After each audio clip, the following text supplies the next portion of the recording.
Syria in past 24 hours, U.S. Army transferring 50 tons of ISIL's GoldTEHRAN, FNA. The U.S. Army is taking ISIL's gold treasure that is estimated to weigh around 50 tons from eastern Syria to America, a source close to Kurdish forces said Sunday. Deir Ezzur, the Kurdish-language Baghouz, quoted a Kurdish source as saying that the Americans have transferred tens of tons of the gold ingots they have seized from the ISIL terrorists in Baghouz region in southeastern Deir Ezzur to their own country and only kept a small portion of the treasure to be given to the Kurdish fighters. The source, who spoke on the condition of anonymity, reiterated that about 50 tons of ISIL's gold has been sent to the U.S. from the U.S. military base in Kobani in northeastern Aleppo.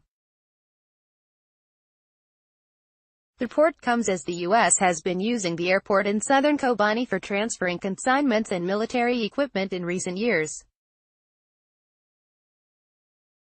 Also in the past 24 hours, a senior official of the Syrian Democratic Forces (SDF) revealed that ISIL terrorists use Turkish visas to travel to and from Syria.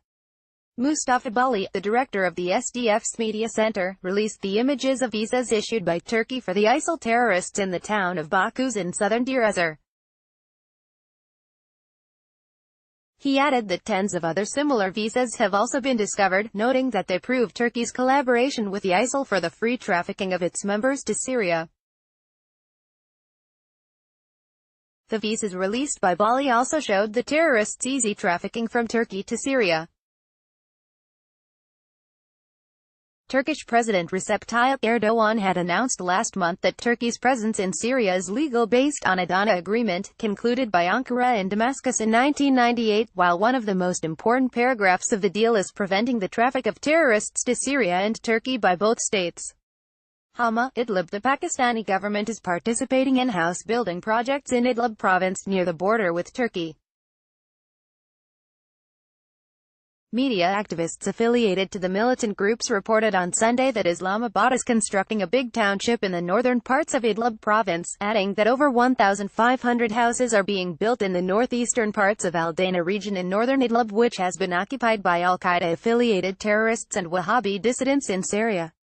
The move comes as Pakistan is facing an unprecedented financial crisis and is under international pressures for supporting militant and terrorist groups in its deprived areas along the country's borders. The U.S.-led coalition, along with allies, including Saudi Arabia and Turkey, are attempting to keep the terrorists in Syria, especially Idlib province, while the Syrian army is cleansing all militants from the country. Also in the past 24 hours, the Syrian army dispatched fresh troops and military equipment to Hama and Idlib provinces to conduct operations against the terrorists in response to their attacks on safe regions in the northern part of the country, media reports said.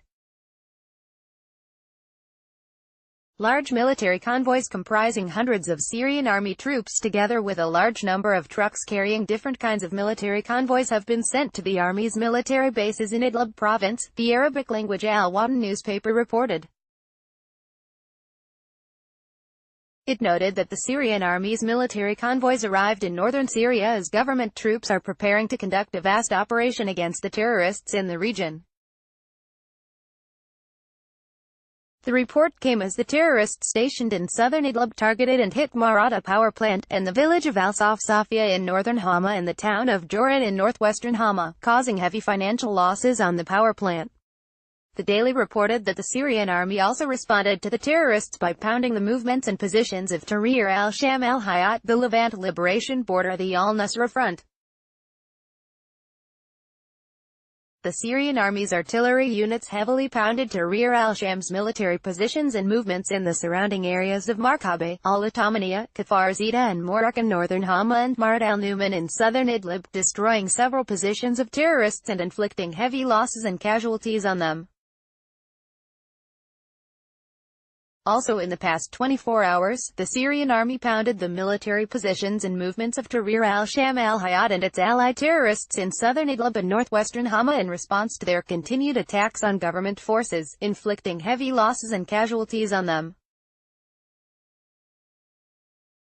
The Damascus Army's missile units destroyed a command center of Tahrir al-Sham, west of Kfar Naboda, south of Idlib, and northwest of Hama city, killing a number of terrorists, including a senior commander, Namdagir Mahd Yusuf. The Syrian army's artillery and missile units also pounded the military positions of Tahrir al-Sham and its allied militants in Sarakeb city and its surrounding areas, southeast of Idlib, that is one of the main bases of terrorists. Several key positions and arms depots of the terrorists were destroyed in the Syrian army attacks, killing a number of militants. The Syrian army's missile and artillery units also pounded the military positions and movements of Jaish al-Izzat terrorists near Markaba in al-Othmaniya city in northern Hama, destroying 2 military vehicles and killing a number of militants, including a notorious commander named Hesham Abdalkarim Mustafa. The U.S.-backed terrorists in Al-Tanaf region near the borders with Iraq are still preventing civilians' exit from the occupied al-Rukban camp, field sources said, adding that only a small number of people have succeeded in escaping to areas controlled by the Syrian army. The sources in Homs province reported that the terrorists in Al-Tanaf have blocked exit paths through the humanitarian corridors.